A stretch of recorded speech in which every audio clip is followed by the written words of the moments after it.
Welcome back to the Russell Live discussions organized by the Russell Coaching Institute of Mayang Imphal. Russell Coaching Institute Mayang Imphal na sinjaba ahum laksuba Russell Live discussion gi ahum suba episode ngasi chu pujana lakchariba se the roles of computer education in government job examination haiba topic aduda khanna nainajana bagi damakta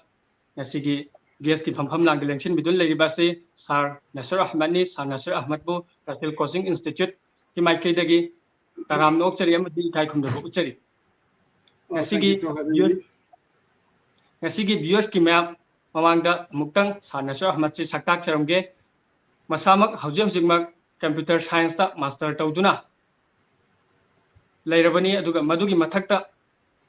online YouTube channel technique gi khuthangda tongan ba prithvi gi mafam khuding da laikriba छात्र Singh computer education की मतंग यौहन्नब होनरिबा कथोपदना मसक ओरबा ओजामा खकनी मसिगी मथक्ता government of India की assistant superintendent of postal service की फमपुदुना हजो जिमक आइजोल दा posting दादुना लेरिबनी सारबु सागी चिल्लबा थबुक क्याबो मतम क्या काइथोपिदुना ngasi रसिल कोचिंग इंस्टीट्यूट मैंग इम्फाल ना हाइजरबा मतमदा हराव हराव याबिरक्तु ngasi gi discussion asida saruk ya bibagi damakta masigi damakta su Russell Coaching Institute mang Imphal gi maikai dagi thagat pa phongdok chari makhata rakoda viewers of this Russell gi khoigi viewers puna makamazing izas roina ai bunga si haiba topic asigi matang da knowledge ko share tawna na bagi damak invite to be pa masung haibi rakpa madu ai yam khudong cha jabani. Thank you for having me. Thank you, sir. Makhata rakoda ngasigi live discussion asibu midyeng da bigani haina yang biriba viewers singbusu Russell Coaching Institute mang Imphal gi maikai dagi taram no okpaga loina ikai khumna bu chari matam yamna manghan jaroi ngasigi discussion asi haunaba tawjage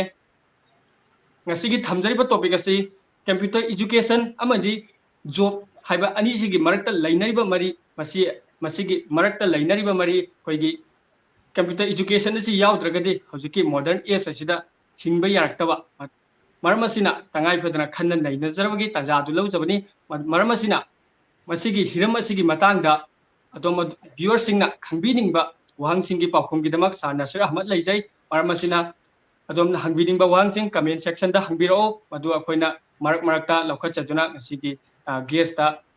madugi wahang du thangalaga madugi pakhum pibagi tajadu lawjage हौरपदा सादा थमजनिंग से Sargi computer science की होइबा educational background की Matang हाइबदी Sarang असिगी stage असि योरप मतमदा कोइगी करी problem जिंग थेंगरिबा मदु मतौ कमाइनो overcome तौरगा असिगी stage असि योरखिबनो हाइबदी मतंग तुरा वफम खरा थमबिसा थागसरी just आइगी life student life ती यामना कुइरे लोहिबा almost 24 years since I passed my PG in computer science. 2003 to 3 at the Lorapani computer master. So Ahanba computer tamdring mu the graduation lawyer chemistry honors tower Adum honors towering it hona igi adum vision adu clear away I makha the PhD gumbana to master gumsa edu subject tawingam da isana kitang line chatning hand the get like MBA gidamakta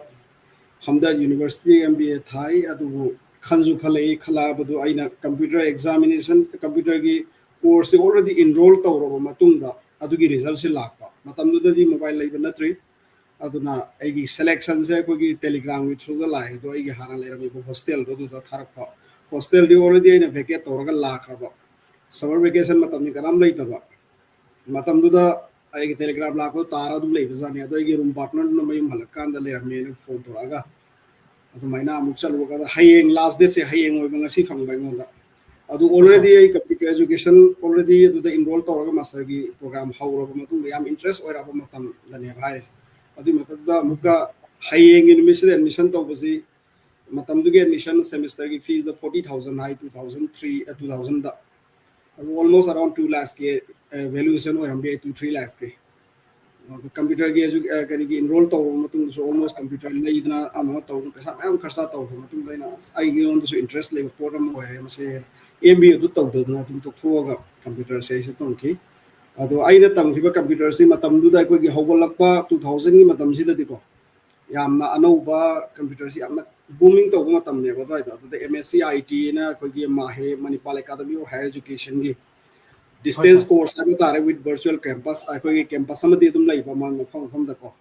aduda ha ba chali adu chala ba matung chahi ani gi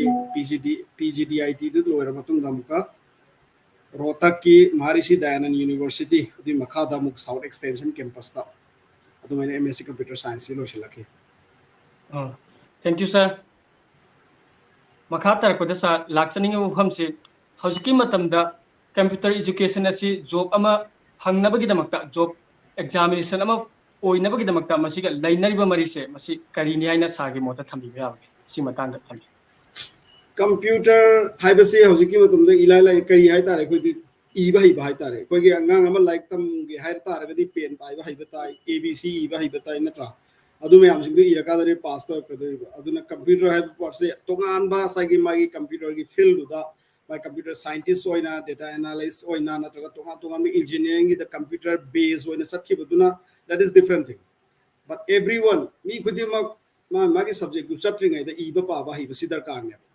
iba pa ba hi basi hanagi matam da slate pa raga abc iba tamba horo pa adu maina hojiki matam sida di computer have a posi hai ta ba essential ne irrespective of any job tawdrasu nang farmer oi ba taraga su natraga any rickshaw thobu oi ba taraga su any me computer have a posi zaruri ni mobile live se part of computer de koina computer haraga desktop amadi laptop natraga sida kha koina lotion be yaro ha adugi tongan ba form atai le computer mobile se part of computer ni wa adu hojikti aya masu mobile na loina exposure lai rabani na at least minimum mai koi type to busi kai to dagi keypad kai lege se koi tak koi daka lai tre ba hanaga koi na tamba ho matam ni mouse pai basi tam na bo na ko minute manga to ni change ba mouse sita phasara mai cursor si control to no bo na matam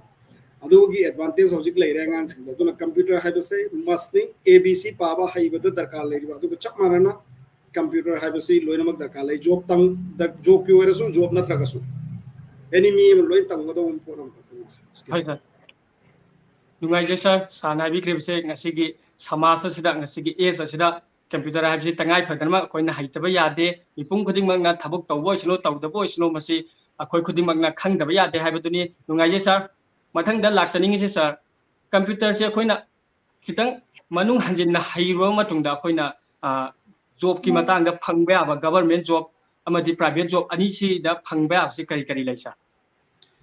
I know they are high hit the computer the base to ba job or agadi do the specific the kala suppose nang excel gi analyst data analyst ho gaya the python dar kala ni r language dar kala ni excel dar kala ni tableau dar kala ni so maina tonga mama gi memam sing lai ri ba adu sing du computer base or agadi da kala na taba any job ama to gaya agadi job se ek phang ba next day the kari loin to dus I see any clerk or position do be any desk job hai tare देखो labour job न तब desk job desk the फमा का सुग the clerical job हाय तारे any job से एक फंग बका नंगी अहम टेबल हम पी मतम नंगी टेबल से लेम दो सी फाइल घर ले रम बी कंप्यूटर इज मस्ट कंप्यूटर दम ले रम ने करी नो न तब दो सी दो कंप्यूटर की नॉलेज बेसिक नॉलेज है बदी माइक्रोसॉफ्ट ऑफिस है बसी बेसिक नी खुदे में हाय तब सुंगा याद हो एनी कम्युनिकेशन है बसी वाटर लोइन टाइप तो नरिंग आतनी एनी डेटा मा स्मॉल डेटा खरा Koyna process to gaya ga di hoji excel dani loina to very ma'am se aduna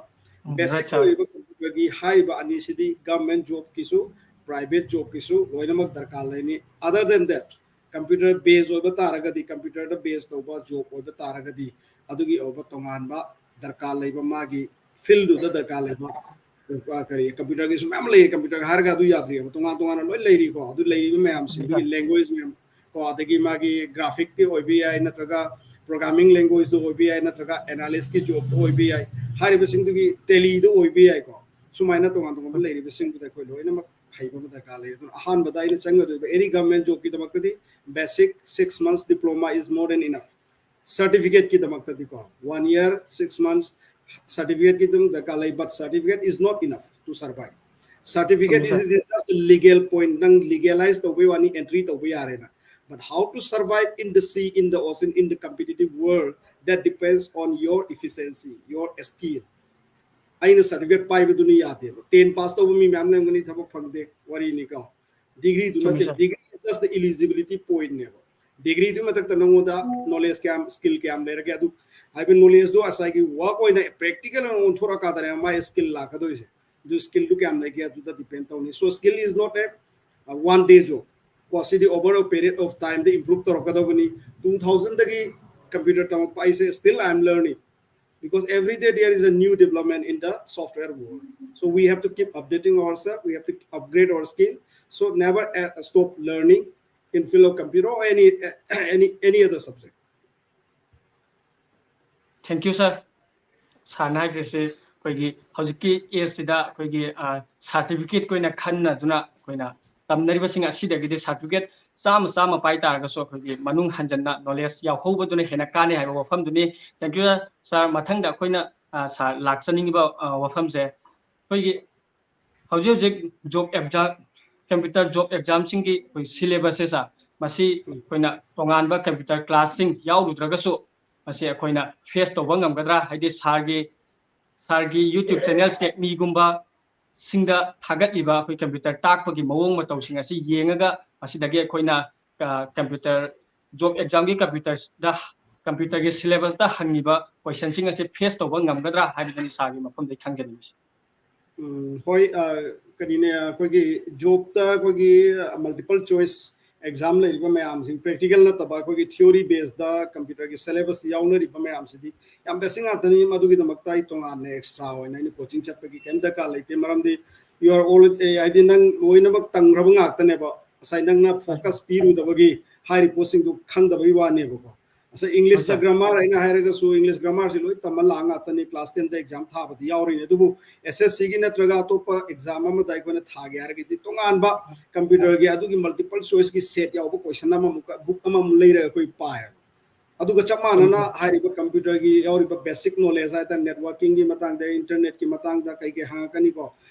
computer gi generation gi matang da dum yaur ko singi da theory pa adu di lyric ama leira ga nangi han leiri ba knowledge do ma ge duga lyric to the yauri po to ga isane revise to raga dum ya ni madu gi damak ta tongana coaching to ba na traga madu gi damak ta tongana course ama yaur ba amda ga leiroi hojikti computer gi course to ri ba ma am jang practical base na ta ne ba theory di khajak ta ne ba yauri si de ko aduna practical na ta ni aduga hariba knowledge si di ai gi YouTube na traga YouTube si da leiri ba ma am si de ko gi di khajak ta ne ai gi channel si di kuiraga su content yam ne yaw ba na tre su ta yana chaw ba am atop su leiri ba ko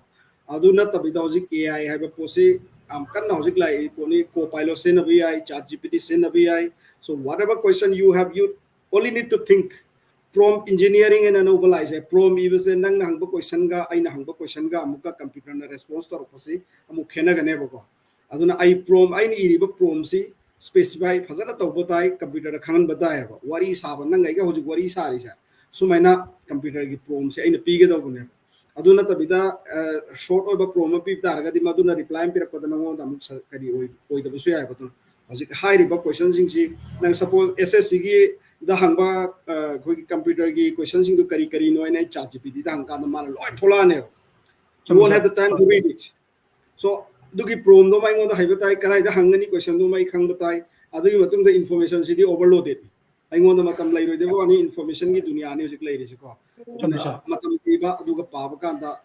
exam computer gi any exam lak pot the crack to budi am lai ni basic sing do ko aduga so to professional gi oba tuna tongana lai renga si gi professional na tabani na ko gi general oba exam sing da di muda hang iba computer gi course ko ilai lai na ko na khang mo ngani high sourcing se na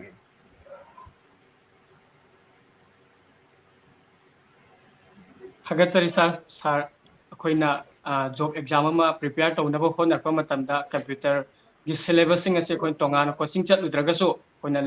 larik khara paraga dagi online da kai da khara thiraga maduna so tum ilai na pass to bhai haibaduni sang phong dok je thagasari sa matung ta ku da lakchani se SSC na loba exam sing for example CSSL CGL leiri sina da defense ki dagi bank exam gi sugum ba exam sing sigi sa syllabus ki matang je sida so details khara thamju sa SSC exam ꯑꯩꯈꯣꯏꯒꯤ ꯕꯦꯡꯀꯤꯡꯒꯤꯗ ꯀꯝꯄ꯭ꯌꯨꯇꯔꯒꯤ ꯌꯥꯎꯔꯤꯁꯦ ꯉꯁꯥꯏ ꯑꯩꯅ ꯍꯥꯏꯐꯦꯠ ꯌꯦꯡꯕꯅꯤ ꯃꯈꯣꯏꯒꯤ ꯑꯩꯈꯣꯏꯗꯤ ꯀꯨꯏꯔꯦꯕ ꯑꯗꯨꯒꯤ ꯑꯦꯛꯖꯥꯝꯁꯤꯡꯗꯨ ꯊꯥꯔꯛꯇꯕꯅꯤꯅꯀꯣ ꯑꯗꯣ ꯑꯩꯅ ꯁꯦꯂꯦꯕꯁꯇꯣ ꯑꯩꯅ ꯍꯥꯏꯐꯦꯠ ꯌꯦꯡꯀꯥꯟꯗꯗꯤ ꯌꯥꯎꯔꯤꯕ ꯁꯦꯂꯦꯕꯁꯇꯣ ꯌꯥꯝꯅ ꯚꯥꯁ ꯑꯣꯏꯕ ꯁꯦꯂꯦꯕꯁ ꯅꯠꯇꯦꯕ ꯃꯥꯏꯗ ꯄꯤꯔꯛꯏꯁꯤꯡꯁꯤꯀꯣ ꯑꯩ ꯆꯥꯎꯔꯥꯛꯄ ꯑꯃ ꯍꯥꯏꯔꯛꯀꯦ ꯑꯩꯈꯣꯏꯒꯤ organization of computer ko adugi matang computer si kamay na roki mai generation hai tare hojik chaliba generation si kamba generation first generation second generation third generation men lady si sigi matang mo bang kani adugi computer ki parts ta lady si kai kano ai monitor si kari gowi ko ya basic nga yung atani keyboard si kari no mouse kari no ai basum ba input output device kumba lady ba adugi internet ki explorer lady ba adugi keyboard ki daharaga na hojik si kanna Excel so no ina adum reels yengba natraga short yengba namda yam thengrangani Excel ki shortcut adagi word ki shortcut enba shortcut hai position ba bubu ya bo ne ba ko tongana adu sinara kanda aingonda hairakada bo po ne ba aina hojik shortcut chama nonda pige ba until unless you put into use you won't remember nisingoi ba ko ai isa sinari ba ise nuti ki sinada ba shortcut to pa khaga so aingoda dum ka shortcut kum bai basi pa na ngai port PDF aina dum internet dagi download to bi tawra khangin bi ko hayeng any mi dum hang kan ta dum khangani to botabu adu confidence hena na bai damakta ai computer je hangdoga hairi bo pose ai tawra yeng da une ba daily adu men tawra sina kan da sai gi memorization su wang kane ko software matang da word karino excel karino of nisingba powerpoint karino si basic atani ko mi kudi ma haida yadra atani adagi internet ki matang da network ki matang da ha kane sum basing atani ko gi ssc da adagi NDA ge da so ko computer ki part ya hol ising se adu hairi basing se sai diploma gi course ma tawba da sudum yawrani isana su self study tawba kanda mi amagi mateng yawduna khangba ya pot ngatani थागतरी सा सा मथंगदा सा खंजनिंग से कोई SSC की typing test याविदन सा असिगी मतंग सा typing test अखोना तोंगाना coaching चलुद्रगसो अखोना अखोगे phone दा दगी लैपटॉप दा टाइपिंग मास्टर की खुथांग दा अखोना प्रैक्टिस तौजरगा मसिगी एग्जाम से अखोना पास तौबा ngamgadra natragana अखोना करी तौरगा मसिगी टाइपिंग से अखोदा हेना इंप्रूव लाकनी हाइबगी मतंग यसु साना तेंतकना थम loina nang hangi ko jing ji practice ngata ne amana practical isana practice to bodong ngata ni asigi dong tongan na wa aisa lubya de asai short hand ngum tamning ba stenographer oining ba ador gadi tongan ai short hand ga typing ga para ga isa pe ba ai sama matam de yam short hand chana ram me ko matam do short hand tamba stenographer computer matam na tri ba type na fu ba tak fu ring matam ne ba aduna typing tam ta ga de short hand su tamba ka ina taw na ram me ba yamna institution जो तुम लेना रहा मैं तो हजिकती तो दोगा तो यामना सुले रहा मरो तो शॉर्ट हैंड का ऐसे स्टेनोग्राफर की जॉब की तो वक्त ने भाई कोई ना शॉर्ट हैंड सी ना भाई कैसे तक का लेती है बतूगा टाइपिंग आ रही पोसे इसा की यूम द लैपटॉप ले रहा नत्रगा डेस्कटॉप ले रहा यानी कीबोर्ड या ओबामा लेता रगदी that is the sufficient no magi pungkhai ma punga ma nangi लाइरिंग में पुथोगा टाइप तो बा अदुगी स्पीड तो अदु खतने मा नंगी कीबोर्ड ले बे ASDF JH दगी LKJ JG लेरी से कमाई नंगो दगी की का मनंगो दगी अगोई सही कुने नाम आवसे टाइपिंग की फॉर्मूला द नम दे but I can still compete with the type master अदे आई हाइना बदुगी मतुंगी ले को आइना जॉब तो चंगरा कांदा पास तो होगदु खकी वानी पास तो रब मतुंग दा आइना करमेनी इंप्लीमेंट तो गदगी कॉपी से पारगा तक तक तक तक तक नमसु थू थू रदि के सुकाई okay sir but we have professional waina akoina keyboard ka phara sina bai do that is advantage akoi di haidabagi tawdabagi ko adum namaga tawbigi haigi wani adu hena haibaduna di hena fai aduna yum the practice tawraga adum yani madu gi tamak institution to ngana join to bagi ai thodona da kalai tera I mo thore thank you sir sa mathang asidi sa koi viewers singi comment dagi amtang lokot sir ke sa MD Akram na sarda hangjere se programming tambagi opportunity laibra for example C++ Java Python si matangda sana pakum pibige mana hangi question ji programming tambagi opportunity laibra ji kadai dano masada laibra hangi bra natraga kogi kari do aina mai question answer hangna bi atawni I understanding the lower programming language tamning haraga di C++ Java Python tambasi kana gatra hangi bo haragadi absolutely these are through the online gi through the tambaya bagi khudong chabal laigadra haibagi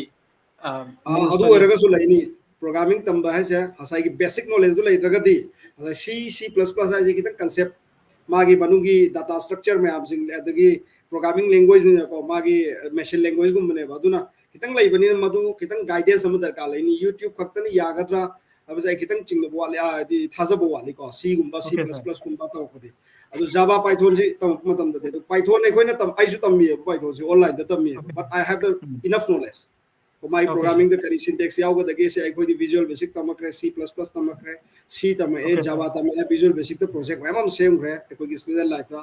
adu maina Okay, sir. leirapani na sagi kitang mana phaido phajin to taraga su relate to bangam me ba adu na ko online da tamanga me ba du kari gumba hana basic knowledge computer gi fazana ma programming language ama hoba masana formal oina tamakta ba taraga di it will be difficult Okay, for sir. him but not impossible na tabdi oiro ko adu ngam di ngam Dusa magi wahang sigi makha takуда sa masigi Java Python sigi programming sije tambagi ka na basi akoida kari le duga masiga related oiba job ka laibra madugi matang da so sa thambiram. Like Python is using the quite powerful over data analysis software. Or Excel the gear Python namu ke na powerful over. Or other Python sigal loin na to pa application kara sudum ya organic. Other C are using programming language ni. Boy programming language sing na sagi kogi hozik same iba programming kogi akoi uribo hozik computer gi to software रहता है. Mobile की application वो हायरो तकी any office as वो office इंदा कोई same इबा banking की software financial हायरिबा तकी SAP का है ना कोई असोचो वो company द से नरीबा सी में हम सिंची की base है सागी programming base होए कदो ही नहीं बा तो C खत्तर ही याबरा C खत्तर ही याबरा अदु मधी exactly आई हायरो मरम दी I am not into that अदु की करीब ना तब ने आई मधु आई जना हाइबदिंग मरोय तो अदु का हायरिबा सिंग सी तमक्तर गदी अदुगी लैंग्वेज दा साइसिदी कंप्यूटर बेस ओबा जो मातने मा हांगे दिदि आईटी इंडस्ट्री लेरिबा अखोगी टीसीएस कुंबा अदगी रिलायंस की सो सो लेरिबा सुमेना लेरिबा कंपनी सिंजा सिदा अखोगी मखोय सिंजी हाइबा दरकार नि अदु सि खक्तनो सु इनफ होइरो Okay, सिगा मा sir. लोय लोय मतम मतम की लाइबा पोसिंग से अपग्रेड अदुम तौ लेनेबा अदु एनी कंप्यूटर की अखोगी साइंटिस्ट लेरिबा जॉब तौरिबा इंजीनियर में आम सिंजा मतम की लाइबा नो बसिंग अदुम अपग्रेड तौवेबा अदरवाइज मोदी प्राइवेट कंपनी जॉब तौबनी मतंग सी लाएन हायर कान मोय हाइतर तारगदी कदो हिने बादुना कंपनी की पॉलिसी सुदुम लयबा नंग थबक तौना हंदक की सही सिदा सिगी कोर्स तारा सि लोशन गदौनी ऑनलाइन द लोगेरा ऑफलाइन द लोगेरा that's up to you higher का मोय अपग्रेड अदुम तो होलेबा इंप्लॉइजिंग दो रिटेन सु तौबा याना बायना अदु तौबंगम द तारगदी मार्केट के अदुम आउट ओइने Thank you, sir. MD Akram ki wahang asigi pakum si masa khaina sana shah mana pivi kre MD Akram adong ki pakum phangpira magani haina thajai sa makha tarak pasidi sa haujo jiksi SSC CSSL ki form thabu su loikre exam su lani sa masigi mari leina bada magi typing se 35 word per minute oiba sa ado masi akoina masi pass to nabagi damakta akoina typing practice to hena priority pi gedra natragana writing som da na hena priority pi gedra sigi matang si sa khatam that depends on the individual I go the karino I lady I typing the sungam typing I bose I return qualify to ro matung the lakado pone ba typing is not the entry point aha madan return torokani level 1 torokani level 2 torokani ado qualify to ro matung the never typing test torokadori se so you have enough time to learn the typing while I didn't know mother I couldn't mobile matum the sin is and I like the keep it and number my arms sigi madam sidagi pungham ka thopada kafi re ko aduna compromise anidam ho to gunun nutigi na typing test to bagi haina bagi dabagi improve haina bagi damakta nutigi 35 minute kumba 30 minute kumba adum type adum to biro nange the 30 minute spend to give man aduna maram waraga nang theory part ta compromise to 24 hour le risida na 24 hour banate ba ku kanaso pung mga taru hipani atay lay riba may amsing kisi like tam mga ongi di like hakta ne ba yung ithabak karasin na raso enough time he is having mobile pai ba do abrom do in han ga do buni mobile da ko reliang ba ma to bu kana ta stuff ma am to busing do adu do in han taraga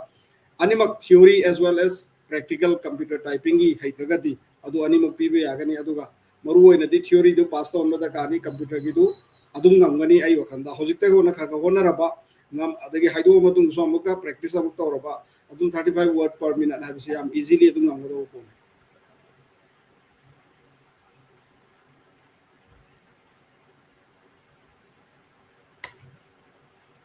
thank you sir सा मखा ताबदा सा खंजनिंग से सा central government लौबा job exam सिंदा अयामबना computer से दुम यावरे सा दो कंप्यूटर से सिगी एग्जाम से कोइना माई पाक प यानबगी दमकता मसिगी कंप्यूटर के बेस्ट सोर्सिंग से मसिगी मतंग सा डिटेल्स ओइना तंग थंबियो सा हंजन हंजन तुम हायरे मैम से तुम तानिंग हम दोसु यार कंप्यूटर की हजिक की बेस्ट सोर्स है तारगदी सोर्स से लाइक से मैं इशाता तुम लाइक लेबम दरकार लेनी सही अकोई की फॉर एग्जांपल आई लोग गया डिपार्टमेंट को अकोई की डिपार्टमेंट दा एंट्री पॉइंट अहुम लई थबक चौ तौगे हारगदी अहमद क्वाई लेवल दा जीडीएस को ग्रामीण डाक सेवा कना खोजी 10 पास ने माई एलिजिबिलिटी से नेक्स्ट ता कोई पोस्टल असिस्टेंट न नवी अदुई मदुंग इंस्पेक्टर ऑफ पोस्ट अहुम से खतने बा कोई डिपार्टमेंट दा मी मपान मी मन एंट्री तौरगा डिपार्टमेंट चंगे हारगदी तो अहम जीडीएस हारी पोस्ट है सी 10 पास नि मोई की बेसिक सैलरी अदुम अराउंड 14-15,000 दगी हेन फंग नते अदु कंप्यूटर नॉलेज लेब्रा इन हंगगा 6 मंथ्स की डिप्लोमा सर्टिफिकेट अम पी but we don't do the test तौदेबा मागी डिक्लेरेशन दो अदुना अदुम यारेबको अदु अदुबु एक मदु जॉब तो लोइब कांदा अखोगी हजिक से ऑपरेशन तौरिसे मोबाइल दो ने सर्विस तौबा नगी म्यूट तौरबा माले ने ता इजाज के थैंक यू सर याप चुम नाबिग्रे सा अदुगा सा मखा ताकबदा सारना ममांग सो हाइबिग्रे स्टेनोग्राफर की मतंग स्टेनोग्राफी की मतंग पनबिग्रे सा दो मसीगी मनुंग दा कोइन खंजनिंग जा स्टेनोग्राफी हाबसी करिनो दुगा मसी कोइना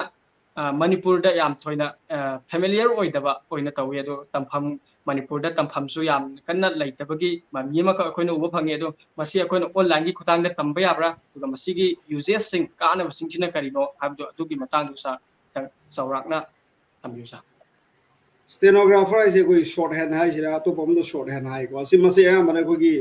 पर्सनल असिस्टेंट अदे पर्सनल सेक्रेटरी मोइसिंग सिन ने बको कई नोय कांदा बॉस अमा सिम नंगी ऑफिस तुगी सीईओ कंपनी तुगी डायरेक्टर नत्रगा अचो पोस्ट है कोई मागी पर्सनल सेक्रेटरी नत्रगा पर्सनल असिस्टेंट अमा मदुम पीए बको हाइबा पर्सनल असिस्टेंट है डिक्टेशन लौगने बॉस तुगी आइगे ऑफिसर तुना करिगुंबा चिठी में इनिंगे नत्रगा थबम तो निकांदा इरगा ड्राप पिरोएबा आइगी सेदुदा इरगा पिरोएबा आई चंगजल लगांदा को चंगजल लगा मो दा हाइदे जे बारा फमोय फमंदो नेबा बोस तुना अदुगा मचिन ngakadone tu da director machine ngakadone adu nangni ibu loirabra ina hangaro mana ngakado se tu na hanga irakane magi chin ngam badu meni irakane hairakane hairako matam du da asagi ps tu na record tawdine badu ai aseng ba abc ji da i taragadi matam yam changane ba adu matam nu ngamdane ba dum short hand na sina bani du short hand ji hoina tawge de stenographer ki job ki damak darkar leiba mi sing di short hand chatkani नतना specify निको short hand तंबा आइसे stenographer की job लेरी माइसु grade 1 grade 2 माइ अचोचोबा class 1 officer बो बदुम ले स्टेनोग्राफर की जॉब अदुदा आई चट के हारगदी स्टेनोग्राफर इज अ मस्ट अदु वेन मणिपुर द शॉर्ट हैंड तंबम से टाइपिंग इंस्टीट्यूट ले बिसिंग द लोइन तंबनी अदु होजिक के मतम दा कोगी ऑनलाइन द तंबे यादा पोती अम होलैत्रे अदुना स्टेनोग्राफर सु तंगे हारगदी ऑनलाइन द दुम तौबी यानी लेगनी को तो इंस्टीट्यूट तोंगा तोंगा बे अपग्रेड काइना लेरी इंस्टीट्यूट मोइसिंग द दुम लेरमनी कोर्स अमन नत्रगा अमदुम लेरमनी अदुदा दुम थीरगा तंबदी ऑनलाइन दुम तंबे आई ऑफलाइन दा आई मफम दा मणिपुर दा तंगे हारगसु मणिपुर सु टाइपिंग इंस्टीट्यूट हजिक दुम लेबने कोई आई पोक दा सना टाइप इंस्टीट्यूट अरे मन लई इचे सना न रन तो बमा अदुदा दुम शॉर्ट हैंड इचे सना दुम तंबी बनी अदुना दुम तंबे यानी दुम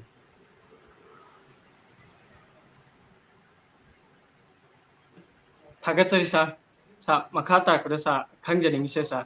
सरगी कोई पोस्टल सर्विस की super assistant superintendent of postal service यो सी लाखिबदा सारदा कोई कंप्यूटर की मतंग दसो दगी एग्जाम सिगी कोई थानर होनरपदा सारना प्रिपरेशन तौरको तंदा थेंगनखिबा अवाबसिंग अदु खुदोंग चादबसिंग दु कमाइना थेंगनरके मदुसो कोई मखा तारकपा जॉब एक्सपीरियंसिंग दा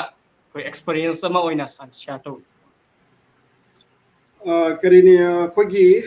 2004 दने आइना डिपार्टमेंट दा चांग पसे आई हुसांग पदम दा पोस्टल असिस्टेंट ओइना चांग पनी 12 पास नि को मागी क्वालिफिकेशन एलिजिबिलिटी से 12 पास नि अदो होजिक एकोइना चांग मतम दा दे कोगी डिपार्टमेंटल एग्जामिनेशन तवरम लेबो सर्कल ऑफिस शिलोंग दा लेबा सिना कोगी नोटिस सर्कल की होबा अदो मैंने एग्जाम तवी एग्जाम तव मतम दा मोइना क्वेश्चन सेट तवर कांदा अदो मैंना कोगी लो तवरे तो खलै matamduda 2004 dai khalakpani circle office shillong dai posting ahan batai matamduda khoi gi post ama khak lai bada ma du khali yamna thoina engonda awa basu oi ki thre du gi matamduda adum khoi manga taruk adum ei thaba lai lak pakan da typing test kai ka mam loi tawe adu yawe do ai computer knowledge ai ngonda han lai rak pagi ai ngonda de do ai paro bagi kemda ka lai ki thre sai theory gi part do do khak ai kana focus tau ge do computer part le ngodum da ka lai changa matam da de du mai chang kra du matung da khoi gi office mak tu da le ram ba computer se windows kari 2007 na te 2000 windows 2000 mali ko matam da 1990 windows 98 la 2000 la du mana se na rami computer de mam le ram le do typing do still type oina taw le ram ba so stop yawe ba du ai khaki se na da bi da aina ai gi circle office da le do staff sing du gi loira computer gi mateng se ay manalo mate aina pa ge asage angoda lai gi ba potu rai ne advantage lai ni mam de edges khar lai hoji hoji su ai gi sigi level si or matam da loina mak se ko je online ni suri ba map ji yum da pham thabak su bi ai ni jaga thabak su bi ai loina mak se ko data ngata ne hoji data gi matam ne hoji aduna any jaga da lai bu kan da lai ba matam da koi thabak su bi ai gi competitor ga anata ai koi counter part ai tare koi group da lai ba ram sing siga aina suba ga kitang aina suba ni helam ga aina aina khan ba wani maram di सागे एंगोदा knowledge लेबो तो computer की knowledge लेबनी Excel की knowledge लेबनी ना husky बतंद lysing से एंगोदा हाम दे और लेबगी advantage हम इसा दम लेजे बा सागी प्रेशर ला कदो पोतो बे एंगोदा प्रेशर फाउंड दे सिदि आइना इलाई लाई तो बिया पोनी दाइ इसा ना खंजेबो अदुना सा हेयो बुदुना आइगी एनी फिल्म में चप मतंदा पोस्टल दबु चप ओरो रेलवेज दबु चप ओरो नत्रगा मणिपुर स्टेट गवर्नमेंट की एनी जॉब दबु चप डिपार्टमेंट दबु लेबो ओरो nangi computer knowledge it will always help you, it will always keep you stand out mayam dagi tonga na dum lai gane ban ngonda aduga here ne improve hoina na bado ai kakta sina na bai ju khanbi gano mayam du zum ta tho mayam question jo share to piu aduga di isa su improve hoi gane ko adu mena ai ngonda ka ne adu awa ba na hanga ga de sai gi department jang bai department gi awa ba de dum mai magi tonga tonga ba department gi dum lai gari that is part of the job adu ai na awa ba ne na hai ro bi aro thaba ba to ta ra ga di awa ba nuai ba du su dum lai gani aduna तो दोपा दुम बा खेने की लेते family के struggle गुम्बा कई गुम्बा तो दोपा दु क्या बचाओ बदी लाइक दे लाइक तम ये में तम दल लाइक ही अदु सिंधु it's not relevant here so I am not going to say about that thank you sir sir मथंग सिदि कमेंट सेक्शन दगे वहंग वतंग लख सके हंबिरे से एमडी अताउर रहमान एमडी अताउर रहमान की क्वेश्चन द लेबसे सर एसएससी सीएसएसएल द एग्जाम पास तौर मातुंग the यामना Maru ओइरिबसे computer typing test नि हाइबा टाइपिंग टेस्ट असि पास तौनबा करमनो होटनगनि हाबदो खंगबो पामी सारा हाइबसु याव कोई ममांगे तुम खाना बदो सुदम याव खरे ताव रमन को तो साहाय दुनी कोई टाइपिंग स्किल की दमक typing software already लेरबनी एदु इसागी युमदा computer Lebra लेरगदी best the लेत्रगदी institution amada madu enroll to bama da ka laini maram di practice to ge haragadi madu da ka laigani ko adu da hoji computer typing gi typing master go mus lawraga da ai delhi gi typing sai na to matam da within a month adum no mode improve laigani adu he na efficiency lai bai basidi adum lakani adu exam pass to na bagi damakta di high ba computer typing master do adum install to matung da daily practice to view adum 35 words per minute and mon high risk madi qualifying never merit na te ba just qualify to budu gakta ne ba nang nang top tarak te ate na hairu ba typing da nang qualify to ra dilu e tuna sida di mingon dei hen be na te ai gi pi ba matam du da ai gi word to type to ba chum na to ba ko adu darkar lai bane ba adu typing du gakta na to bida ato pa ko gi excel gi shortcut na traga word ki shortcut ko type to matam da hang pari ai ko gi department gi du khena rangani ko department da hangi excel da table am sem ga chart semu hai bu gum be yawi से align to center align to bold to italics to ko ya basic oi bakhara dum hange ko adum basing du su adum to ba ne ms office hari basing si ai ko gi channel ai sam gi channel du su mi yenga ga basic sing dum tambe ya gani ato to channel le bi youtube se tv adu ga hona ba le pi ga no soi dum thank you sir thagatai sa mathang da koina khangjaning se sa सागी YouTube channel टेक्मी सा इसामक्सु येंजरे अदु तोंगान तोंगान बा मखल की computer application की Matang the मदु की सिनफम uses कैमरम थागली सा मदु उजरे सा मसि सागी करी वखल लाखदगी मणिपुर दा सुगुम्बा कोई की कंप्यूटर नॉलेज खकी ओइबा यूट्यूब चैनल अमा हांगगा knowledge si pina bahut na ribno sa kari ne inspire tau kibno ta kari wakhal lak dagi asigi thabuk si sanction kibno tu ta sa na question je yam tan ja sare ai su isagi short ama reel am se maga masigi da makta hai ge khallaga leramane du nang ha pasi am ko chare du kari ni ahan ba aina channel seng ji take me ja 2014 17 da sema male aina hoi bini sing bata matam du dagi dum khallaga dilai gi ba do ingo da matam nang da dagi dum tau khida bani to asem bai gi motive ti lige sema khakini ai gi asa aina tamuri ba knowledge sing se aina coaching center ma hang dran mayam da hoji computer gi institution of p na khot na to base ingo da gi matam le rakta ba library ma ai sara ga library da to ge ai manipur lai tar ga di agang sing library like tam han ge du ga computer thama ga mayam se ta ke free da khot ke ai gi han gi lebe ambition ni ai in future ai retirement to ma tum da so adum to gi bi ai adu gi matam da ai ngo da leiri ba hojik leiri ba energy se leita bi ai ba nga am le pa ga da ta ubo khol ba mayam sing ma kita bi ai ba duna ai gi leiri ba knowledge sing se digitize to thok ni ai gi brain manu ga leiri ba po se ai khakta leiri khangau ro duna ai na le digitize to thoga ai ge sum library ma hang tar ga di any part of the time da chahi kun gi matung doi be kuthra gi matung doi be ai gi chamak leiri ba sing sina baba ba ka computer hai bani ai bu computer tambi yu har matam da ai matam da tambi ba ngam da tar ga di don't worry but son go to take me you have all the channel all the playlist there watch out if you don't understand come back to me I will explain you hai be ya ne ba adu gi da mukta ai na ai gi chapter sing se mayam yeng ba yeng da ba that is a part of ko how you view yam de subscriber yam de that is nothing to worry about but comment me am pb rakwa like pb ko encourage to bi rakwa do I appreciate to rakwa do adu made ko da interest hena la helli thabak su matam da but that is not my motto ai gi motto de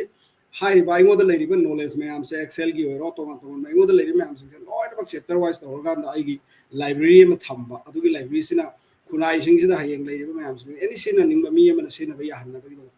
adu gi maksad me sigi process sida by product oida subscriber helakna view helakna koi monetization ka tawrna paisa phaga ga di paisa phaga ko duna library sa do mateng pangani ke resource lai ke do mam lai re dun mateng pangani ke sana mang da bu kai phol lai te ai ngo da di interest dum lai mayam sigi video si ama sem na bu hon matam da aina adugi mamang da ai ngo da study do ba adugi matang da ai practice to wi sa sina ai ngo da kaya mena skill upgrade to hon ge si di aina khana khagam ba formula da gi ma hele bo jem khang अदे एकोसु पात्रगा दि खंगदे Excel हाइबो खतनी यादे ब Thibaut सु दरकार ले करी करी अनु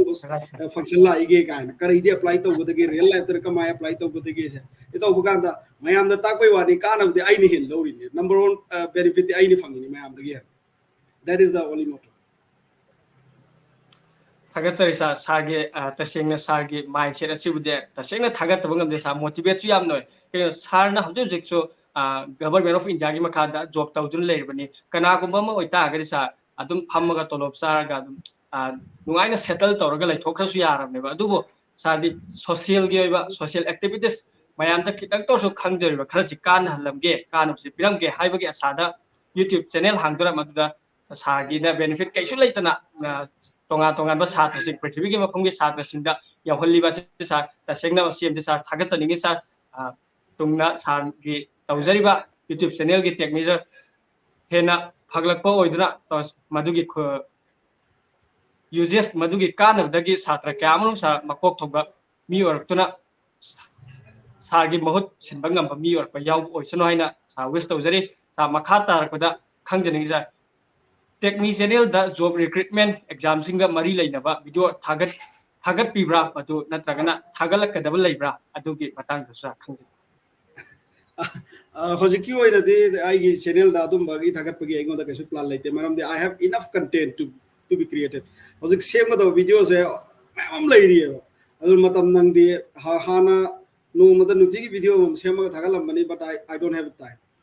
adi video number de minute tranga kun da dum loi bi ai ko editing to matam da sangi de pungani ahum en chang ba yawe mam de ko jo video number ke expert da tabni na ngang matam da lalak pa kholak pa hairo de pot khara hajin ki ba pot bi yaw bari matu sin ka to ka chang to matam da am change matam laite du ai atop dai focus to ngam gi roi ai gi di only ai di ba ai gi excel series si around 100 ki chapter lai ga do ni hojik only 35 chapter ka tangai ri around 65 chapter mo hojik ha ko do suwali adui matung da tongan ba no function nukti gi lai ba mayam sing sa sigi so muka course amuka tongan pi bani na angonda job ki matang de leite rasil rasi leiri ko moina dum tawjasnu daka lebe singdu aingon da kai gumba mana phangatre magi posidi yaw te haragadi aina mongon phone tawraga ko hairaga si matang sunang khara sem waraga ai mongon interest taw ba mi ai no ina tonga na du gi field da chatu bai pamde mamde ai ge expertise do adom da na te ge expertise di ai ge hauji online learning computer gi excel gi matang word ki matang photoshop ki matang e graphic designing gi matang ko kon le kan da python yaw kani advance o matam da adum da sing yaw kani ko adum da sing do ina tum focus taw be Thakachari sa sagi oiba plan YouTube channel da torpa yaba sing plan sing sa thambikre thakachari sa madu dagi kana pa kya lauba kudong chaba du laujage sa makha tar ko sa khanging sa despite the computer education hadi computer education se ngaktang thamkhraga sa aina lakchani wang che hojiki matam da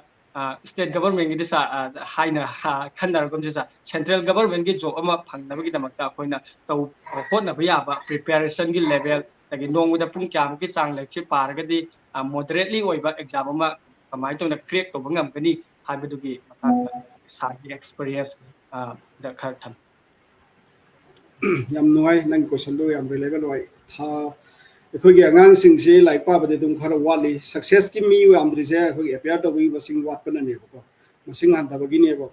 aina ai gi views ai khoi gi hoje khoi thabak to re sei ni fu mari manga su jala ni fu manga su jala ni ka si matam ji dai khoi na thabak lo ra ga yum da be har matam ji da like to gu do ri bangang sing se like to de soro ki na kan da phamaga adum leibra ayam bo he numidang dai khoi thok pu matam nang de yum da lai yum gi tabak to re like le sun hak pa ga da pa re na ta office ki tabak to da to wi ka novel pa ba da ka lai adum masing du matam manghan da lai se khoi di matam lai ri mayam sing se matam se adum manghal laga yam lai adum pakha tha ba gi masing se ma yam wat le ba ko adum masing yam wat ling kai phau bai chang su yam wat kani hojik nong ma da angang sing na like tam college li bangang sing su pakha tha ge haraga su college lo hira bangang sing pakha tha ge haraga su minimum 5 to 6 hours the normal study time adum oi bi hai ai koi professional life ta lai ra bai koi 5 to 6 hours ki out of office ki matung lo hira kan da 5 to 6 hours ne bai koi na pi ri se yum da lai ra ga budi pi ba ngam de mam di yung gi household course mam lai bising duna mar moi ra ga ko angang sing gi edu gi da ga ama to ni na ngam de du hosik de isa itham ta lai ba pan da su bena room loraga natraga quarter da leibo oraga su yum da lapna leibai khoisa ayuk pung manga namas loiraba matung dagina adum officer tri bause computer manga adum leirabni office halakpa ga pung manga khai taru halakpa ga computer manga ore pung tara tramo te buse leire ne computer pa abo organ pa khrani degi like pa abo organ like pa khrani tonga to su bena spend to organ leiba matam ji mang deba adu marak to hoi Facebook ki leiri natraga tonga to YouTube ki leiri ko suma mem content su yengi ai hak pa ba natana mi to sing su yeng ba mai khu ju darkar ni moina kamaina video semi ge moina kamaina sigi matang da high ge se moi de su inspire tawraga ekoi video su amu et tawri ne so maina hojik job thi ba ngang sing gi da di SSC leiri ko SSC exam si tha ba masing yam watli tha ba sing kana serious oi ruhana ba sing do dum hau bu su phawali SSC da koi graduate level gi SSC leiri graduate level ki se angang sing che ko UPSC ki amang mau to mi sing graduate level da tum tha bi ai assistant commanding to an leri railway exam ki board leri railway board ki leri banking ki leri ko hari ba mayam sing si da loi na ga sat pe ba angang jam tang rasi na hojik utho ga tha lo ba chai mari manga da ma gi angang kaya no ba mana chai manga da mana jo pi ge do sigi seriousness se ai ko angang sing da ka lai medical to bani hai na sahi ani hum ma tho ma dunga medical fang re hari di general की graduation the चट लेबा करी की nova graduation the चट का दो रे general graduation line the चट तो जी नो medical पा में आदि medical फंगोद्रा गदि paramedical की कम लेरी पे course में चपदी कई काई गे बा हजी के मतम दा any doctor any hospital में द चप मतम दा doctor खतन prescribe तो री से investigation the based on already prescribe तो बने बा and investigation is part and parcel of medication this hospital की ने को ये हजी की doctor की industry लेरी पे से sigi bidi part of the loina microbiology the tobi ai the physiotherapy the tobi ai nutritionist oi gibi ai lai ba film am sing locha ki ba ba duna adu ki film sing do me charan ningi sala ka ndam hoi gi obi job su san ba lakani general loina angang class 10 lo rapaga ai prospect si yam na chauna ai like si tambada ai no da khulong charo roi khalla gadi focus to bo department the chang kan da promotion lei bane bai ko ju master lawyer ka da 12 ki level ki exam tha ra ga ne bai ko na postal assistant or easy but I had the capability so I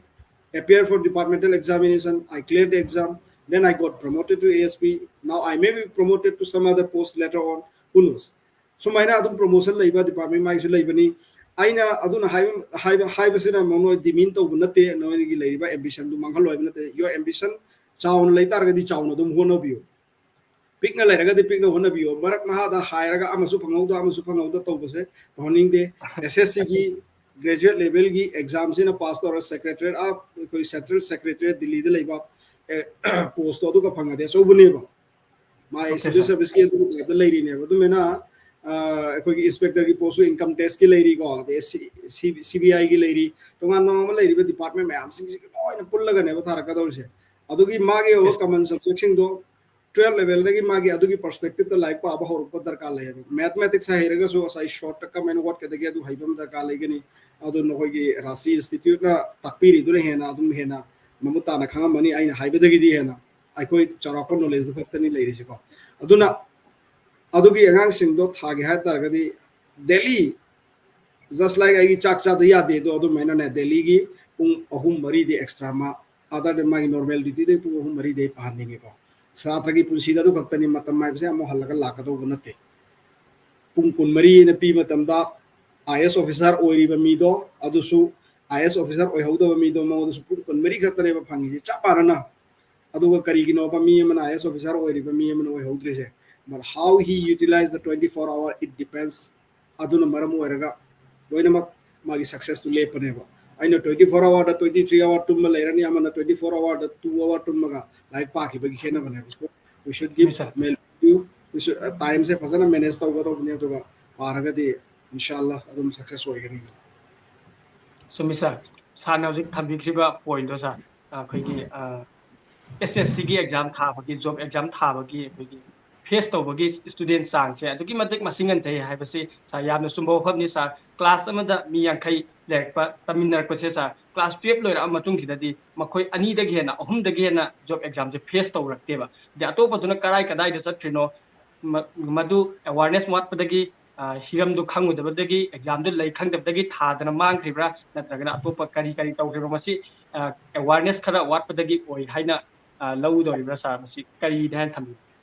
awareness watpagi ni adu matung manipur gi koi gi culture amal lai eba manipur gi culture amal lai di kai noi kan government job sida adu so mo paisa piraga thabak tawbi ya hebi wakhal ma dum lai gre number 1 ko adu thabak gi paisa changoi no paisa nu sa tawgo no har su thajadabi idragadi ya roi na koi pot amal lai eba ko hoje hoje lau yo naga changbagi phibam do hospitality industry se sida hoje hoje demand yam lai ba bu mayam lai eba thabak lupa lak am makai ani pitho ka da ahum ting thoga ma japan da thok to runa mi lekte ba thi ba kan da ko mi ai gi imung manung da so haire lai kai da so haire adu lupa lak ahum chang ba to yap chaw ba paisa wen ui ba whereas kaisu lai ta ba job ba no to lupa lak tara pi ba gi di ready da lai ba maps adu di asai gi mana pa mi po to sure oi di ka khan ba du gi ne ba thabak se interview pass to ro ba nang selection phanga matung da chatlu oi certificate phang kan da chatlu oi na ha da chaning da bam lai thabak memam lai thabak ya wat lai te tawning ba ngang yam wale tawning ba ngang wale skill lai tragadi confidence masa da lai ti ba mayam wa ngang udaba interview face to ru da se masa se hana tan leba thaba ma tawdring ida inga moida ina khan ba targa de the first step of failure manipur masa sing sina sports ki any field the first star ba success oi ri kari gino nang manipur da lai ri ba ga sing any ball kau da su kau da mi do football kau da mi do to su yeng ka ai su kau ba hai ne ba wakhala ma tu lerang ne ba mana phun ri mana mana counter ba se ai su ngam ni da na khala ma lu ne ni so ngam moi da mi so wakhala ma lai ne ba han ba mango na confidence ma dum lai ri se inborn quality ma lai ri se sina magi asa gi thabak tu mai pak gi chang tang kha tangin bau ram ne adu chap mana opposite ta muka aina thawa any ma chap ka ai ngam moi ne si possible aina kam ngam doi ne ne he kan bau ba kan magi fail oi bi chang tang khai me nga kham ne sumisa sum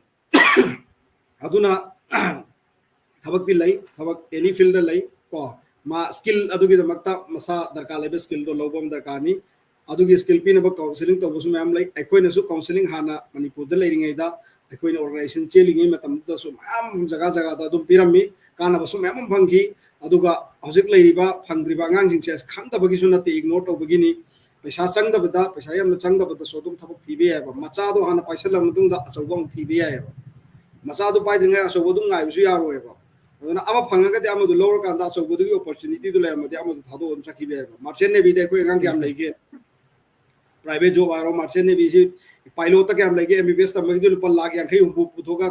yang anifu yang hei puthua ga mapan da khoi MBBS tam chali ba ko pilot commercial pilot tam na ba nga amte khoi da lei tabra ba paisa pai da lei pai ba lei tabra ba du ngam na ba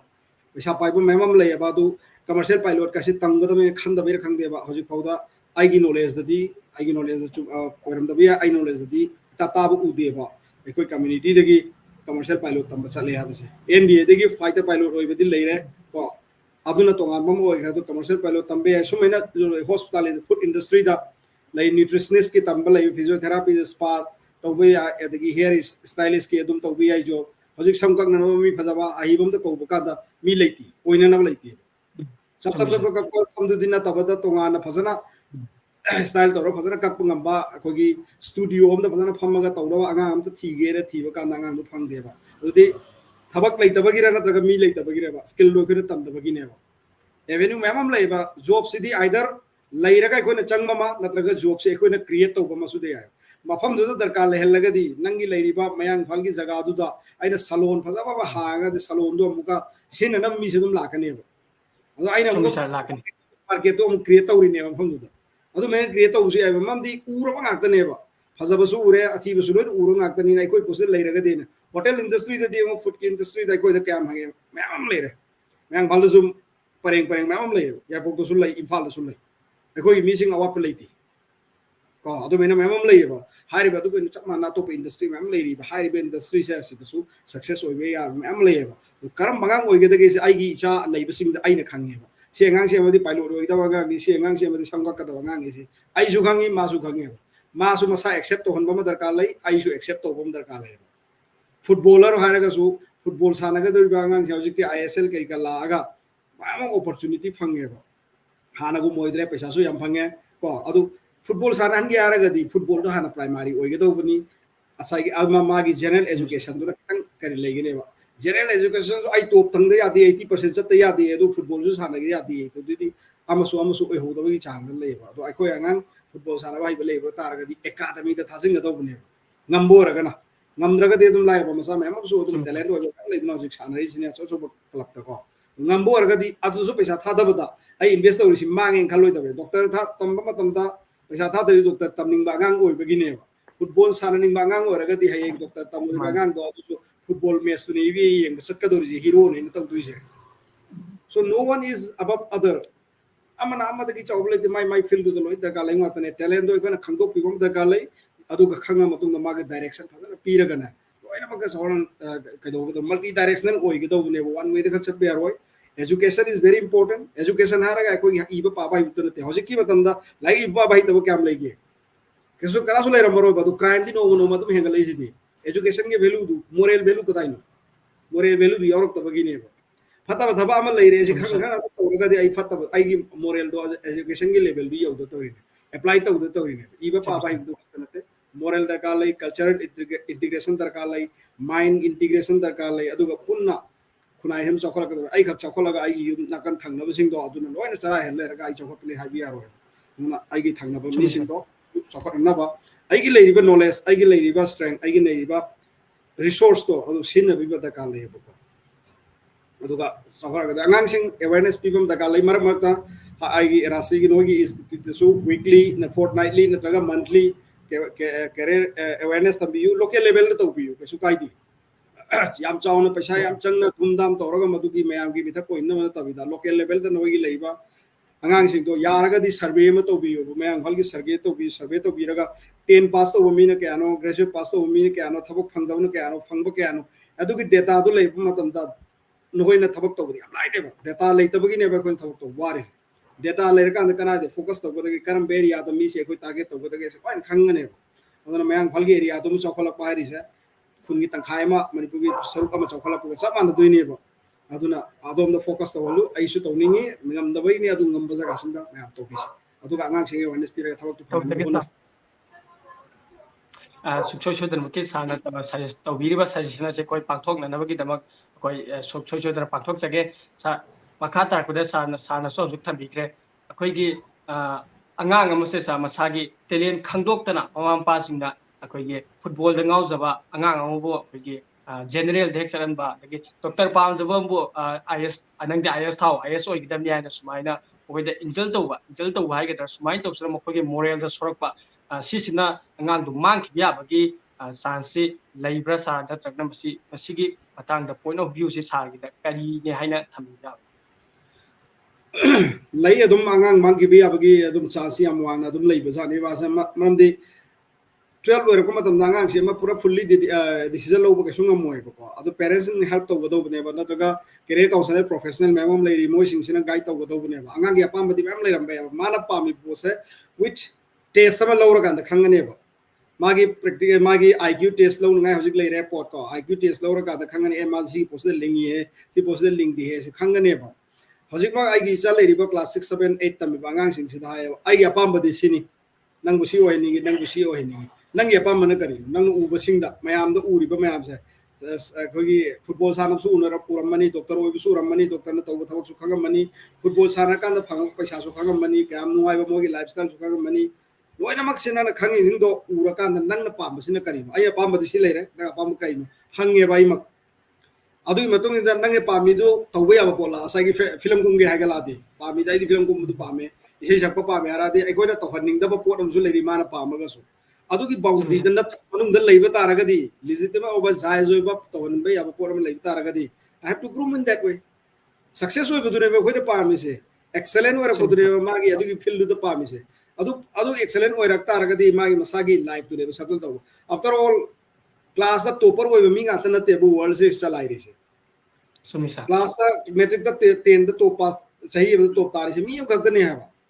तो अब तो top तारी सिमी है मतने बा उन सबसे कुछ मत की फील्ड कुछ मत की एजुकेशन कॉलेज कुछ मत की टॉप तारी सिमी है मतने बा टॉप ताव भी सिंगल तो मी होगे तो वो होगे वर्ल्ड से कनान चलाई दो इन्हें अको मेडिकल स्टूडेंट ने बा 10 देखो 46% का तने बा कोई लाई से मतम तो सेकंड डिवीजन भाव बासी आप चावर खन्नर में बा हौसी की मतम दा 86 फंग बा बे लाइक फजना पादा बांगा सु तुम फंग बा यावरी बा अदगी फजना फंग बा तो कन होटर फंग बा सु तुम यावरी बा सो मारा फंगी तो फाइन नत्रगा फति हाबेगी नते नासी फंगी बा मार्क तो दैट्स ओके नो प्रॉब्लम अदु तक आई करी तो गदगे हाबेगी विजन क्लियर हो तारगदी टॉप ताकी मी न फंगौ दो पोतो मा सेकंड डिवीजन फर्स्ट डिवीजन फावरी मा सो तुम फंगी ने बा साई माई विजन क्लियर हो चक की तारगदी अदुन क्वेश्चन हंग ले कोई दबनी आंगांग सिंग क्वेश्चन हंग दे बा हजिक बा तम हाइब दुन चले बा इसा ना इसा दा क्वेश्चन हंग बा why have a pose everything uma dam da ai pote sida cm lairi je why have a pose kangane si kai ginu sum yauri je na question hang di phoba ai mo the answer phangoi once you start asking question you will start getting answer computer do so ai question hang the answer pi de ba adu maine isa ki mind je sida so ai question hang ba madar kal le anga ki sing question hang ba tong go bani mapa ma do question hang do bani amado ro amada hang da bani yam na ka to karan ki question nate b wahan no question nate पामी बा खंग्री बा पोतो question आंग औरगदी solution मसान ला का नमदु मागी memory दा हें गोदुम लैने बा नांगांग सिंग question हंगन मम याम दरकार लै आई करी तौ दोइ नेसि नोंग दि यखैरा हंग तौनी चाव लरगा तुमम दा आई करी तौनी आई गी पुंसी गी एम करिनो हगलपगा दुआ सोल मदु आई गी पुंसी गी M करिनो ngasi ai quran son ga dabra soloi dabra nama son ga dabra soloi dabra like na kari ko pa ga kari gino na like pa ga si iman like pa war si na kari gino si question me am singe masa ma than hang kan na ai koi na tak pu gi am da kan lai ro ba masa ma than pa gi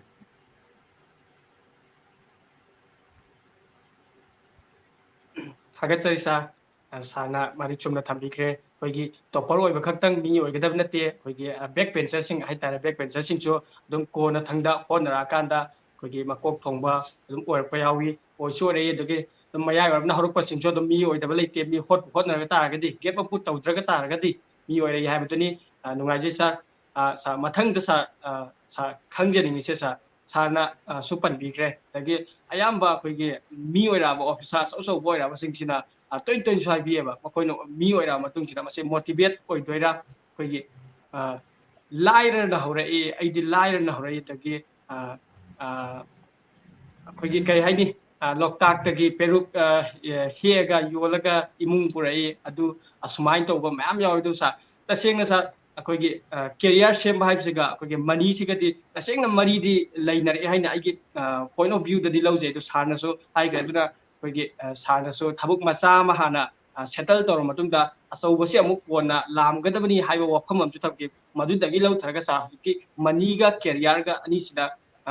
ꯋꯥꯐꯝꯁꯤꯗ ꯁꯥꯔ ꯀꯔꯤꯅꯤ ꯍꯥꯏꯅ ꯊꯝꯕꯤꯕꯒꯦ ꯍꯥꯏꯗꯤ ꯁꯥꯔ ꯑꯩꯈꯣꯏꯒꯤ ꯑꯩꯅ ꯂꯥꯏꯔꯤꯛ ꯄꯥꯅꯤꯡꯉꯤꯕꯅꯤ ꯍꯥꯏꯗꯨꯅꯁꯨ ꯌꯨꯝꯗ ꯑꯩꯈꯣꯏ ꯆꯦꯡꯐꯨꯗ ꯆꯦꯡ ꯌꯥꯎꯗꯅ ꯂꯩꯔꯒ ꯑꯩꯅ ꯂꯥꯏꯔꯤꯛ ꯄꯥꯗꯨꯅ ꯂꯩꯕꯗꯤ ꯌꯥꯕ ꯅꯠꯇꯕꯅꯤना ꯑꯁꯤꯒꯤ ꯃꯔꯤꯁꯦ ꯑꯗꯨꯛꯀꯤ ꯃꯇꯤꯛ ꯂꯩꯅꯔꯦ ꯍꯥꯏꯕꯗꯣ ꯁꯥꯔ ꯁꯤꯒꯤ ꯃꯇꯥꯡꯗ ꯁꯥꯔ ꯁꯥꯔꯒꯤ ꯄꯣꯏꯟ ꯑꯣꯐ ꯚ꯭ꯌꯨ ꯀꯔꯤꯅꯦ ꯊꯝꯕꯤꯒꯦ सिदने कोई टाइम मैनेजमेंट यम दरकार ले इसे टाइम मैनेजमेंट यम दरकार ले इसे कई गिनो सिदने कोई ना लाइक इना खुन मचा मगा लाइरब मचा मगा लाइक तमिन मतमदा क्लास या मखतनी मफम अमद पुन तमिना ओजाना ngang बदो पुन याव इमाना लाइरब ओबनी नुदिगे कारम दबि याइको अदु ओरगदि इना खुन मचा दुना थमिब एफर्ट तो अदुगी डबल एफर्ट माना थमब दरकार ले मयुमदा पा चेंग लेतबगी माना थबक सुरुरे पुंग अनि थबक सुरुरे हागदि मा खरसु वारनी हेना अदु खरसु हेना तुमनी अदु ओरगदि पाबा मतमदुदा साइ पुंग अमखक पाबदु मा पुंग अनि पादे यारारोयबा मया अमदुगा कंप्लीट तौना कोन मतमदा अदु पेरेंट्स ना करिगुंबा मदुगी आंगांग सिदुगी करिदु खनबा तारगदि असागी सुसु थबक सुसु दबिदा आई पेरेंट्स नि ना आई लाइरा बिमुंग दैनि होरागा लाइक ना सुपा पादा बि थबक सुसु दबिदा लेबदुनदि यारोय असल लाइरिक तु पाबन नंगदे आई थबक न मरम ओइरगा हायरगदि मदुगी मॉडल दुदा आंगांग दुगी स्टडी तोबम दगा लेबा माना दु हाइजबई वानेबा अहल ओइरिबा आइना पेरेंट्स ओइरिबा आइना नंतर गार्जियन ओइरिबा लोकल द लेरिबा आइना ए मागी इमुंगी फैमिली कंडीशन सिनी सान थकना बना सुमेना नुवाई मा लाइक पानी अदु मतम जी फंगद्रिसि करमाइना फंगन बे यागदगे हाबगी मेथड अब सोय लेने लेतबदि यारो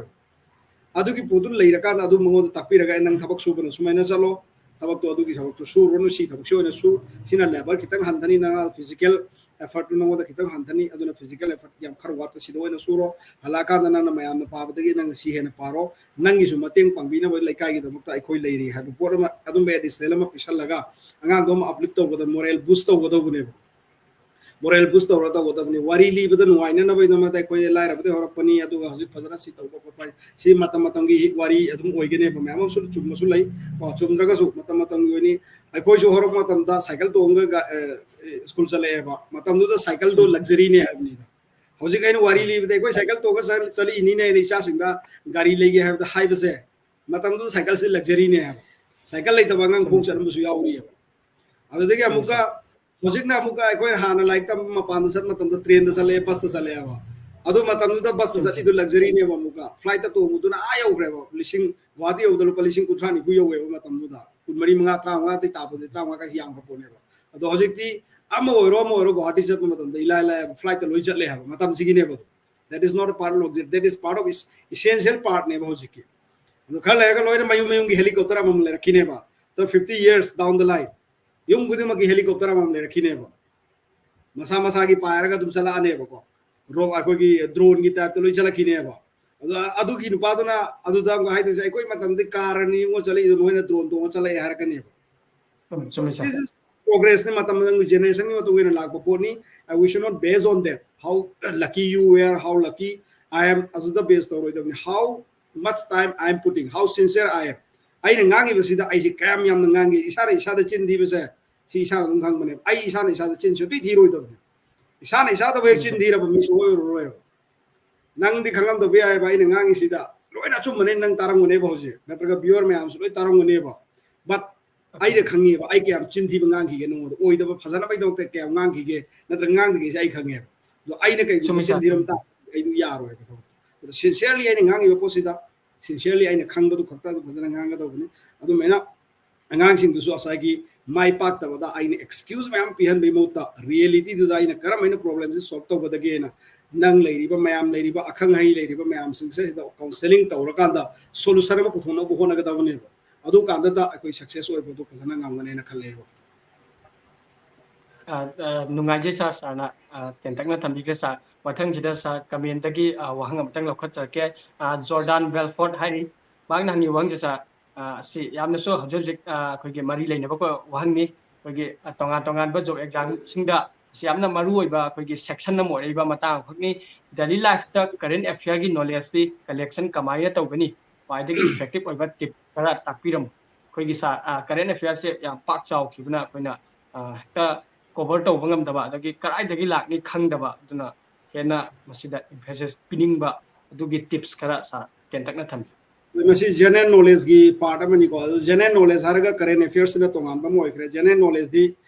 history ngatani history is the fact never change once I remember it always remains the same but current affairs keep changing ngasi kari thoi ge hayeng kari thoi ge pose adum change tawra lakpa ngatani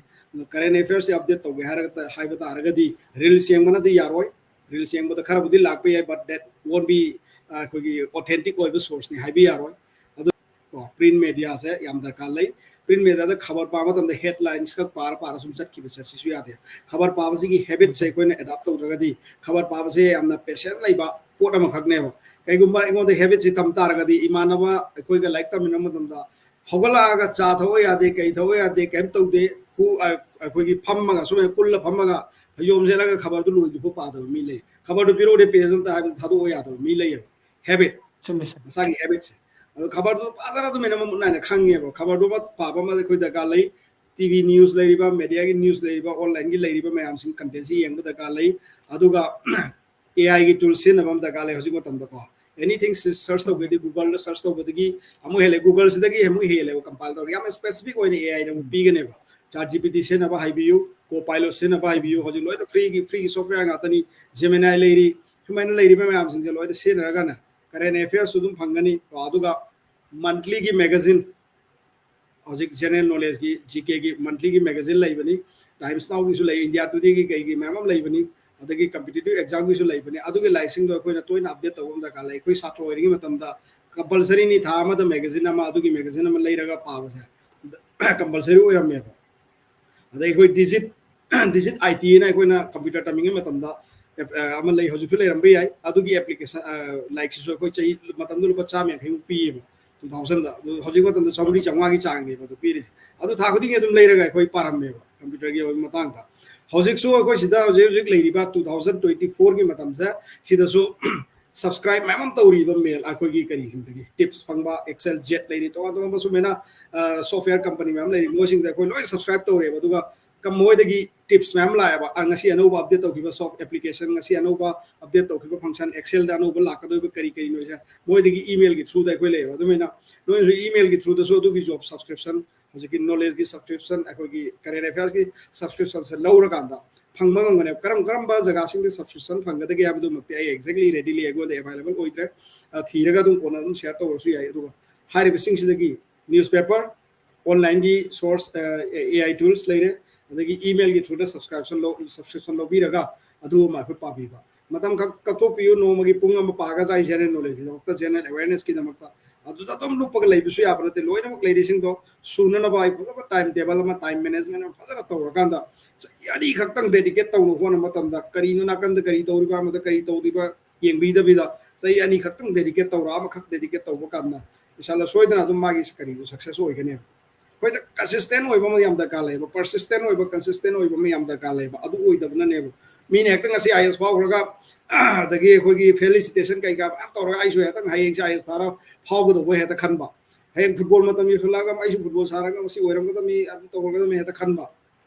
अदु मगी पोतु लैदबा आइगी लैबा पोतु दिसादा belief लैबा consistent line आइगी effort पीबीबा को IS फावर missing की अराइब नतेबा अहम थाब फाव की बिसिंग दुदी याम मराय फग्रेबा मरी रक थाब का हाइसे हारिबा सिलेबस हांजन चही मरी पादोनेबा कयाम बोरिंग चुबदा मगु अदु तो बोरिंग चुद्रगा पास करिनेबा अदु की मागी मेंटल की स्ट्रेंथ दु येंगो अखोदी लाइक म पेज बा पामा तंदा लाइक पेज बा दु वारे हारिने मादी चही मरी चुपसे हांजन पादोनेबा दुई अदु पारगा फावरिने मागी माइंड मेंटल प्रेशर में हमको क्या नहीं हो अदु हायेंग सोसाइटी द एडमिनिस्ट्रेशन द लाक मतमदा वर्ल्ड लेरिबा प्रेशर में हमसी मोइन सस्टेन का दो ngami फेस तो ngami ने मेंटली बड़ा स्ट्रांग होय इने बदुना लाइक तो खक्ता नते बा तो माना द लाइफ स्ट्रगल में हमसी येंग तो 12 फेल एग्जाम को की मूवीज लाइक येंगो 3 दे येंगो रिकमेंडेड मूवीज गातनी छात्र की लाइफ हजन हजन येंगो कछु गाइड तो पर क्लिप येंग दे सब कमाइना स्ट्रगल तोगे 12 फेल दे उरिबा नंगी मूवी दे येंग दे only tips of the iceberg movie दो उलिबे दो टिप्स ऑफ द आइसबर्ग खचे खक्तरी उलिदो लाइक मागे 12 फेल हरिबे लाइक तो अदु पार गे येंगो अदु तो यावरिबा स्ट्रगल तौरिबा मैम सिंग दो फिल्म दे खचे खक्तनी यावरि अदु जो ड्रामाटाइज तो होगरे फिल्म दे यावरि अदु की हेन रियल याव फिल्म दी येंगो द कप्पदो अदु की हेन लाइक पाप का कप्पे बे चुमिसा अदु की मत इंस्पिरेशनल और अगर चरिसा makha tar ko sa mathangi wahang china lo shin jage sa mathangi su sa comment section dagi oi jage kets ayan na hang bi ibasi hoige Manipur da leiriba computer coaching center kaya ama leiri coaching center sing asina takpiriba sing asi atai atopa state singa comparison tawruba matamda manade masi mana analysis khara tawruba malisa do mana de ari sa gi view point of view da mana hai lobi bra man de lobi bra mana dragna karamba mawong da mana da buno madugi matang da kentakna sa tham Sidi generalize to budi yaroi ko ai na takbaga nang na takbaga so ang manaroi ai gi takbagi style khara khena ngani ngang matam da isi control play raga tapna ngang gi se ai thaire digi haira bane khala bane ba sungang am de ba yam flow eta yam speed ta in ngang gi ba sumaina takbagi kari ma dum khena gani ko mapan da leiri ba mi dun hand experience lei ba mi oram bi na to manipur da na nga tamuri ba mi dun kitang under experience oi ba mi o mo oram bi hai ba mi de kari da institution da ताइब थेंगर तो Oram Basu याय बको अदुबु माने heli न तग माने हेंदे हबगी आइगोदा अदुगी analysis समदि तौबो ngमोय तौबो दबु exposure हेन lab मी को field practical हेन तौबो मी अदुनदि always मंगोदा experience हेन लैनि नंगी लैरिबा नंगी लाइरिक तो यावरिबा एग्जांपल दो अदु तामोयबा मागी एक्सपीरियंस द थेंगनबा पोतो अदु सु तांगने बोजादुना अदुना एक्सपोजर हेन लैबा फील्ड मयाम हेन थेंगनबा लाइफ तदु लैब मिसिंग दो अदुम बे इंस्टीट्यूशन दो अदुनदि always अदुम हेनगनेबा gamga compare torok matam da ko aduna manipur da leiriba mi si ka leiriba institution sing kamaina like ta ke du ai sa computer institution am ho ho ko ta am su yaudri aduna ai madu madi analysis pi ngam to bo khena badi leigani manipur gi mina su helambe ai mapan mina su helambe ai leiriba experience to aduna ni adu bu nak na change harga di hen experience leiba mi du ni hen na ngodu pami harga di that is your choice aduna mapan da leiba mi du satkera manipur da leiba mi du satkera that's up to you aduna na khanga do nangi financial nagi logistic nangi leiba saba thakpa ta sanga do pot mayam sing adu yeaga knowledge kitang wali ba knowledge sira mana ta ko wali sina sidage ina makeup to bi abo ragadi so ida compromise to raga dum yani khan rana traga si positive so ya roi ba mansa to sunya ya de si tam de ya de si mayam si ka shuna thado am tar ka lai haragadi adu sa ta baduna nangi priority yeng batare isa isa gi priority kar maina ai ngonda fulfill to go to gen adu gi matung ina adu men decision lo bana phagane khala nungai sa koigi regional gi matungina masi makha ponde koigi oza dugi experience gi matungina masi gi knowledge si makha poli have duni sana thabika se nungai sa do silak pada sa sarna ngasi gi viewers sing da koigi job experience or viewers sing da sarna pija ba paujel haigadra sa advice oi paujel oi tauba wakam matek am khatang thambika lekai gi kogi leiriba ngang like pariba sing se id bogi oba club reading club haitar ama semaningi ngang sing pullaga ko join study to bose competitive exam sing yam darkar le ko syllabus si yamna pak chan mani na ko khoina khaiduk na biya ba lyric semagi history gi si part se man na pau si part se ban na pau no magi pung ni pa ne koi like pa ba sa si gi sida pung ani amadi koi combined study to si na to ga mafam da pun ba cha thakbin na bai ai mafam da pun be aduga nang ngarang tamakiba parado nang wari we liyo mayam loi taga do bani mana tamako do nang wari we liyo loi taga do bani ador gadi wari we na dramatize to orga liba pose baklaw paw ego da pan ngane ba sa gi lyric te yawdu paw di mo adu mena no gi knowledge nu share to already my knowledge no to share to already nangi knowledge mo to share to already so mena combine study gi timing ama weekly gi daily gi as per your convenience as per your facility lai ri duga adu mena angang sing satra singi community ama center ama masage oba community ama mayum da hangbi ai madu gi namak extra center darkar laiti mayum da to bi ai ba reading community ama sengat pa mayam darkar lai ba lyric novel pa ba satra sing professional ai ko ju professional ni isa gi thabak tawrag lai bani anga isa susung lai rabani ai ko gi su reading community sembe ai ba ai ngo da lai ba like se nang ngo pa ba nang gi lai like to ai ngo pi ba sina kainu hengalak ka do reading ne hengalak ka do knowledge ka tane ba fattaba singu fattaba ni habai kha kini afabaduna afabane basi he namu ka ingoda confidence le kini ba ado afaba singa ka tawna ne ko ne world life fattaba singu thingna na ba ngak tane ba ngasi world thoi ba manipur thoi ba jaga da thoi ba fattaba sing je wakhan kitang ani sur khanda da ba ngak tane asaw ma tam da decision lo gonu hairi ba se koi lowe ba ka sawr ko ma tam da decision lowe ba nang na thole te nang ta ka le te hato ka da me ko to ko da me sawri de sabato ngak tang back le yo ing thara ka da sai to gi po tu gi decision se sumai lo sen lo go do saw gi decision lo go nai ko lo na mang hal le angang sing lai sing reading community ahan ba hai sing am yar ga di moi lo competitive to ba competition gi tamak aspirant ko ri ba angang sing se reading community ba sambiu ko readers community hai batare aduga lyric se part paraga share to mino 24 hour noi pul laga lerga gap sap to hai banati matam junoi da competition to ayu pa ngan na hoga paga da message thaw ai nga hoga le na hoga triba na ek like to rokta ba na traga adugi message da nang na kai gumba ai hoga le na response to rokta ba targa di you have to pay 10 rupees every day fine taw no ba ke subai de ma son ba nang pung phajri pung mari da hoga la ba hayo ba hoga lak ta ta mi do he lu patara pi ga da nang cha ko nga da ne fine taw no ba healthy competition to adugo WhatsApp yeng ba du so du dum yarani du kan rani aduga pung mari da pung ahum da no du tige hui pun ba akoi na ngasi pa ki ba like sing share taw na ba aduga akoi no le hengan ba chap man na sabi no SSC da mi chani chom lo ba da manipur gi mi chani chom yaw da bi ya de ha yaw bi ya ro ha ngai ka him leiti noi chani mak tha ba noi chani ma du phau ki be ato pa gi chani lo thu ki bi duna noi masen competition da as ma de nai gi do re ma phau ki tare ai to tare na khallaga isa isa koi pul to ra di so ya ro ba le kai ma da gi ai gi le kai da le ba mi se phawon na se yam dar kan ne ba ngam di any office ma da any jaga ma da mi ma di thak soi to le ra ma dong ne ba hai ri ba mi si kai gum nang na ma na bu to rom le ra ma de ai haw ne ba ko na but na ma na du na adu gi ma tam do lai pa ri ngai du da ma du phaw nei pa ba ai nu si ki de ba ma bo se nga gi lai am hai le as ai ngo di he gi da re ni jealousy ma phaw adu po du phaw ro da nga ngi hengal han ga do ni competition le hen ga do ma gi u ki ma tam da ai gi mang ma na te ba ai na phang dra su mana phang do su kana gu mi xyz ma na swai na phang da do ne hai re xyz se ai da phang dra su mi ma phang gi do ne ba du na ai gi thang na badal lai be mi na phang gi ba ai ngo da kari gi no ba ina wa ga do ris that is benefit for me aduna adugi environment seman ningi angang sing du da nagi noi gi coaching gi tori ba me am sing na ta atop lai ba lai kai gi mi sing do yara ga di kara gu am gi guidance da readers community se sambiyo punna like pahan biyo mo sing matam no magi pungkhai ma punga ma kai toraga khabar lawraga madugi asai gi general awareness ki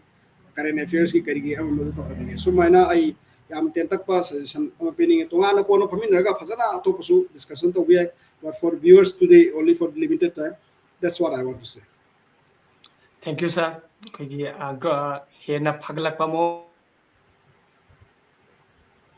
education system amu oina bagi damakta koi group study gumba dagi koi mayam pulaga ta na ba sumba si yam toin to biu haibani